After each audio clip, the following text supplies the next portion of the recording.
Revelando una injusticia. Ayer fui a ver a mi tutor oficial. Lo he visto bastante a menudo durante los últimos 3 meses, a pesar de lo inconveniente que me resulta y de lo caro que me suponen esos encuentros. Cuando los asuntos de uno se encuentran en un estado tan desesperado como el mío, es necesario echar mano de cualquier ayuda, y este hombre, al que llamaré D, ha sido mi última esperanza. Ha sido mi única fuente de consejos y socorro, la única persona con la que podía hablar de mis problemas. De hecho, la única persona con la que podía conversar abiertamente sobre la situación intolerable a la que me había visto relegada. Con todos los demás, he tenido que ser reservada y desconfiada, obligándome a recordar el lema de que el silencio es el amigo que nunca te traiciona. Porque, ¿cómo puedo saber si la persona con la que estoy hablando no es acaso un enemigo? ¿O si está en contacto con mis acusadores? ¿O peor aún, con aquellos que en última instancia decidirán mi destino? Incluso con D, me he mantenido siempre en guardia. Hubo desde el inicio días en los que había algo que me advertía que no era del todo fiable. En otras ocasiones, sin embargo, era él mismo quien me insuflaba confianza. ¿Qué iba a ser de mí si me privaban incluso de su apoyo, por muy insatisfactorio que éste fuera? No podía realmente hacer frente al futuro totalmente sola, y por lo tanto, por mi propio bien, no debía desconfiar de él. Desde el inicio, deposité en él la confianza suficiente. Sabía que a pesar de ser aún joven, estaba muy cerca de alcanzar la cima de su profesión. Me consideré afortunada de haber sido puesta a su cargo, a pesar del largo viaje que me separaba de él. En aquellos primeros días, no pude prever que tendría que visitarlo con tanta frecuencia. Al principio, me impresionó muy positivamente la sólida casa de campo en la que me recibía y la estancia, con cortinas de terciopelo color oporto, sillones muy cómodos y, en apariencia, valiosos tapices. Sin embargo, no las tenía todas conmigo respecto al hombre en sí. Siempre he creído que las personas que comparten unas características físicas similares encajan en grupos psicológicos comparables, y él pertenecía a un tipo que siempre me había resultado antipático. De cualquier modo, no había ninguna duda sobre su habilidad. Estaba excelentemente calificado para hacerse cargo de mi caso, y, puesto que solo iba a reunirme con él de tanto en tanto, y en un entorno profesional y no personal, el hecho de que no nos cayéramos en gracia parecía un detalle mínimo. Lo principal era que él debía dedicar a mis problemas el tiempo suficiente y que debía estudiar mis intereses con seriedad, y parecía que estaba bastante preparado para hacerlo. No fue hasta más tarde, cuando las cosas fueron de mal en peor y yo me vi obligada a consultarle a intervalos cada vez más cortos, cuando empecé a sospechar de su buena voluntad hacia mí. En nuestros primeros encuentros me trató siempre con una consideración extrema, incluso con deferencia, escuchando todo lo que tenía que decir con la mayor de las atenciones, e impresionándome con la importancia que le concedía a mi caso.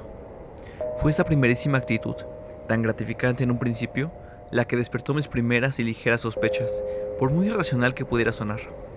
Si él realmente cuidaba de mis intereses tan profundamente como afirmaba, ¿por qué le parecía tan necesario actuar de un modo casi tan conciliatorio, que sugería que estaba intentando desviar mi atención de algún tipo de negligencia de su parte o, no sé, que las cosas no estaban progresando tan favorablemente como él aseguraba?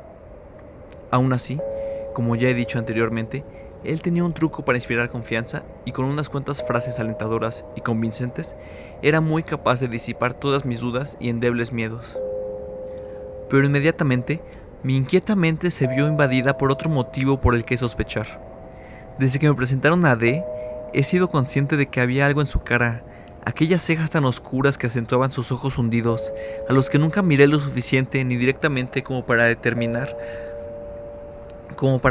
su color, aunque siempre di por hecho que eran de un marrón oscuro, que me resultaba vagamente familiar. Mis pensamientos, de tanto en tanto, se abstraían buscando aquella imagen que apenas recordaba y con la que nunca conseguía dar del todo. Sin prestarle nunca demasiada atención al asunto, creo que finalmente decidí que D debía recordarme algún retrato que había visto hacía mucho tiempo en una galería, en el extranjero probablemente, puesto que su semblante era, sin duda, de otro país y contenía el curioso equilibrio de sensualidad latente e intelectualidad dominante que tanto puede parecerse en algunas de las obras del Greco. Y entonces, un día, repentinamente, justo cuando estaba saliendo de su casa, la memoria, que durante tanto tiempo me había evitado, impactó con virulencia contra mí como si hubiese chocado contra un viandante.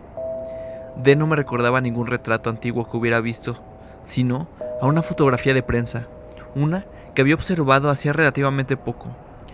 Una imagen incluida en un boletín ilustrado que sin duda aún estaba en alguna parte de mi salón. Tan pronto como llegué a casa, comencé a buscar entre los periódicos que, en mi absorto estado de ánimo, había dejado que se acumularan en una pila desordenada. No tardé mucho en encontrar lo que estaba buscando. El rostro del joven asesino, que me miraba amenazante desde el papel, era sin duda el mismo rostro con cejas oscuras que, hacía poco, había tenido frente a mí en el escondite privado de su preciosa habitación. Me pregunto por qué ese parecido accidental me impresionó tanto. ¿Es posible que un hombre tenga una apariencia exterior similar a la de un asesino, sin que posea tendencia violenta alguna? O, si la posee, lo cual es más probable, que tenga control suficiente para mantener la raya. Solo hay que pensar en el puesto de responsabilidad de D, observar su rostro controlado, sereno e inteligente, para darse cuenta de la naturaleza fantástica de la comparación. La completa secuencia de ideas es absolutamente grotesca, totalmente ilógica, y aún así, ahí está, no me la puedo quitar de la cabeza. Además, hay que recordar que el hombre de la fotografía no era un asesino como tal, sino un mero fanático. Un hombre de convicciones extraordinariamente fuertes, que mataba no por el beneficio personal, sino por principios y por lo que él consideraba que era correcto. ¿Ese es un argumento a favor o en contra de D? A veces pienso una cosa y otras veces otra. Me siento bastante incapaz de decidir. A consecuencia de esos prejuicios, y, por supuesto, había otros que me llevaría mucho tiempo describir aquí, decidí poner mi caso en manos de otro tutor. Se trataba de un paso serio, que no se podía tomar a la ligera, y antes de enviar la solicitud, invertí una gran cantidad de tiempo en darle vueltas al asunto. Incluso después de haber enviado la carta, no terminaba de sentirme del todo segura de haber hecho lo correcto. Ciertamente, había oído hablar de la gente que cambiaba de tutor, no una, sino varias veces, y también de algunos que parecían pasarse el tiempo yendo de uno a otro, pero siempre había sentido desprecio por ellos, por su inestabilidad, y la sensación general de la gente era que en esos casos de tales individuos terminarían mal. Aún así, teniendo todo esto en cuenta, sentí que, en lo que a mí respectaba, las circunstancias excepcionales justificaban el cambio. Cuando redacté la solicitud, tuve especial cuidado en evitar cualquier afirmación que pudiese entenderse como algo perjudicial para D. Simplemente subrayé el hecho de que me resultaba muy caro y extraño estar viajando continuamente a su domicilio. Les pedí que transfirieran mi caso a alguien en la ciudad universitaria que había cerca de mi casa. Esperé la respuesta con ansia durante muchos días, hasta recibir, al término de aquel periodo, un manojo de formularios para que los rellenase por duplicado. Los cumplimenté, los envié y la espera comenzó de nuevo. ¿Qué gran parte de mi vida ha ocupado últimamente ese inútil suspenso que te destruye el alma? La espera sigue y sigue, día tras día, semana tras semana, y sin embargo, nunca te acostumbras a ella. Bueno, la respuesta llegó finalmente en aquel papel rígido y de un azul pálido del que me había aprendido a sentir pavor nada más verlo. Mi petición fue rechazada. No me dieron ninguna explicación sobre por qué se me denegaba un favor que le había sido concedido a cientos de personas. Pero obviamente, de esta entidad pública no se pueden esperar explicaciones. Su conducta es siempre totalmente despótica e impredecible. Todo lo que se dignaron añadir en la categórica negativa fue la afirmación de que era libre de prescindir en su totalidad de los servicios de un tutor, si eso era lo que prefería. Tras recibir esta comunicación arbitraria, estaba tan deshecha que me quedé en casa 2 semanas enteras, totalmente inactiva. No tenía ni fuerzas para salir.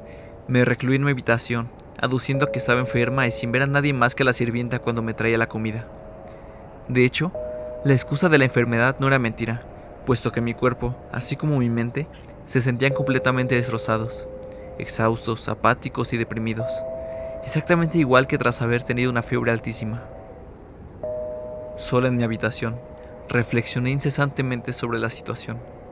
¿Por qué, por el amor de Dios, las autoridades habían rechazado mi solicitud, cuando sabía a ciencia cierta que a otras personas se les había permitido cambiar de terapeuta a su antojo? Aquella negativa significaba que había alguna característica especial en mi caso que lo diferenciaba de los demás. Sí, eso era. Y puesto que se me estaba negando privilegios normales y corrientes, seguramente debía indicar que se había hecho un análisis más serio de mi caso que del resto. Si al menos supiera, o pudiese descubrir algo definitivo, así que Redacté otra solicitud con extremo cuidado y la envié a la dirección oficial, educadamente, me temo incluso que servilmente, suplicando una respuesta a mis preguntas. Qué imbécil fui humillándome. Tan inútilmente, sin duda, ante una dependencia llena de funcionarios principiantes que, con toda probabilidad, y antes de botarla a la basura, se echaron unas buenas risas ante mi trabajosa y meditada redacción. No llegaría a ninguna respuesta, naturalmente. Esperé unos días más en un estado que iba de la inquietud al desespero, que a cada hora se volvía más insoportable, hasta que ayer finalmente llegué al punto de no poder soportar más tanta tensión.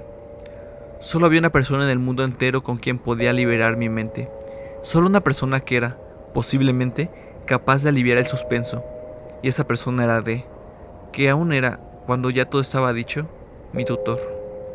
Así que decidí ir a verle de nuevo, de improviso. Estaba en tal estado que tomar una decisión se había convertido en una necesidad imperiosa. Me vestí y salí a coger el tren. El sol brillaba y me sorprendió ver que durante el tiempo que había permanecido encerrada, demasiado preocupada por mis problemas, incluso como para mirar a través de la ventana, habíamos cambiado de estación, pasando del invierno a la primavera. La última vez que miré desinteresadamente las colinas, había visto un paisaje de nieve y árboles en color sepia digno de Bruegel, y ahora, salvo por una estrecha blancura que bordeaba el extremo norte del punto más alto del bosque, la nieve había desaparecido. A través de las ventanillas del tren, vi liebres jugando entre las finas líneas verdes esmeralda del trigo invernal. En los valles, la tierra recién arada parecía tan opulenta como el terciopelo. Abrí la puerta del vagón y sentí la suave corriente de aire que, no muy lejos de allí, guiaba al chorlito en su danza de amor extraña y vacilante. Cuando el tren aminoró la marcha entre las altas laderas, vi en la hierba las brillantes cabezas amarillas de las helidonias. Incluso en la ciudad había sensación de alegría, como de una vida renovada. La gente caminaba enérgicamente hacia sus citas o perdía el tiempo contemplando los escaparates. Estaban los que silbaban o cantaban para sí, aprovechando que el ruido del tráfico amortiguaba su sonido. Los que agitaban sus brazos, los que se metían las manos en los bolsillos y los que ya se habían deshecho de sus abrigos. En las esquinas de las calles se vendían flores. Aunque la luz del sol no alcanzaba el final de las profundas calles, los tejados estaban bañados en oro, y muchos alzaban la mirada automáticamente a los relucientes tejados y al suave y prometedor cielo.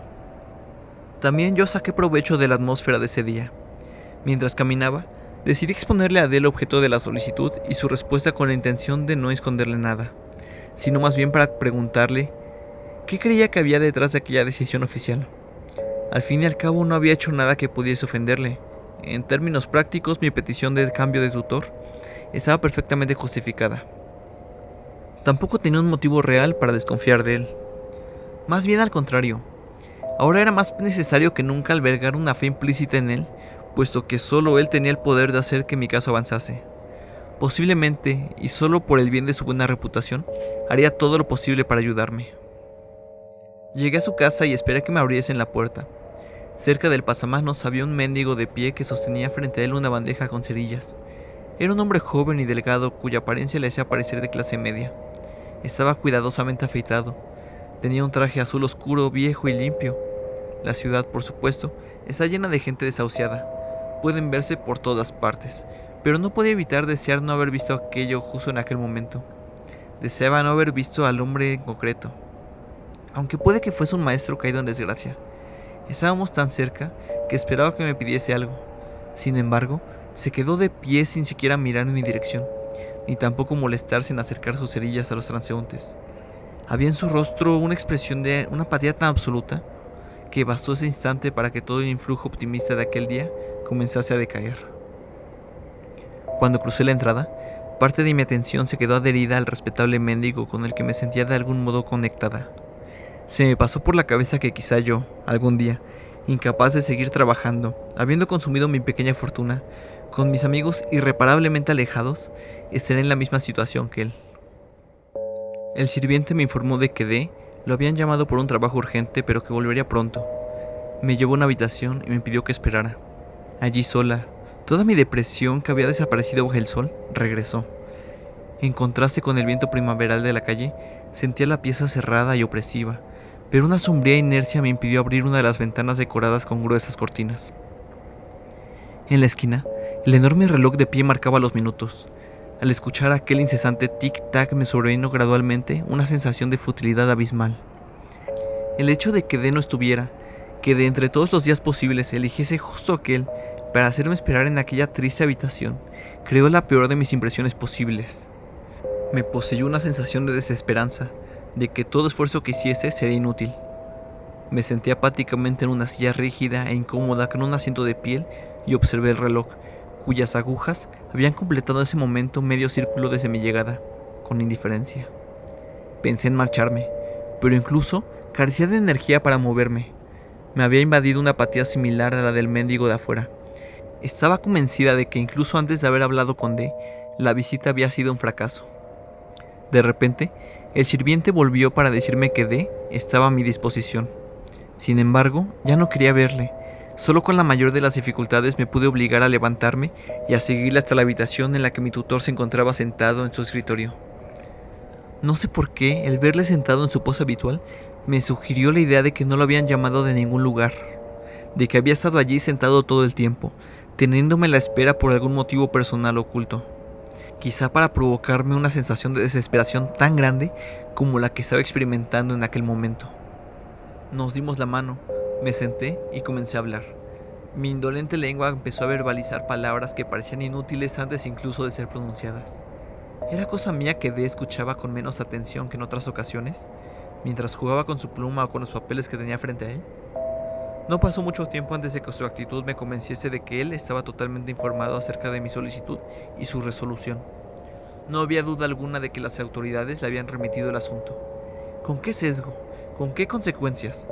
Y fue entonces, mientras intentaba adivinar lo que esta intercomunicación presagiaba, cuando pasé de un estado de indiferencia a uno de sospecha y alarma.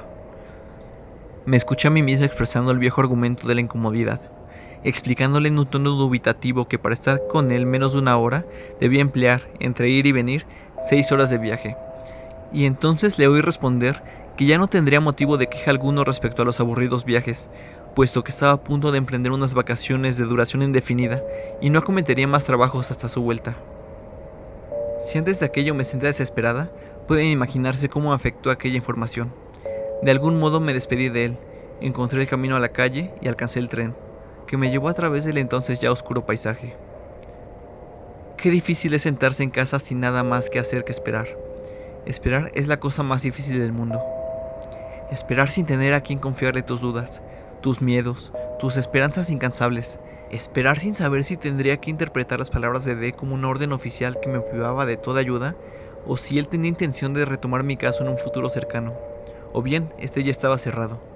Esperar, simplemente esperar, carente incluso de la última y piadosa privación de toda esperanza. A veces pienso que algún tribunal secreto ha debido de juzgarme y condenarme, sin escucharme siquiera a esta opresiva condena.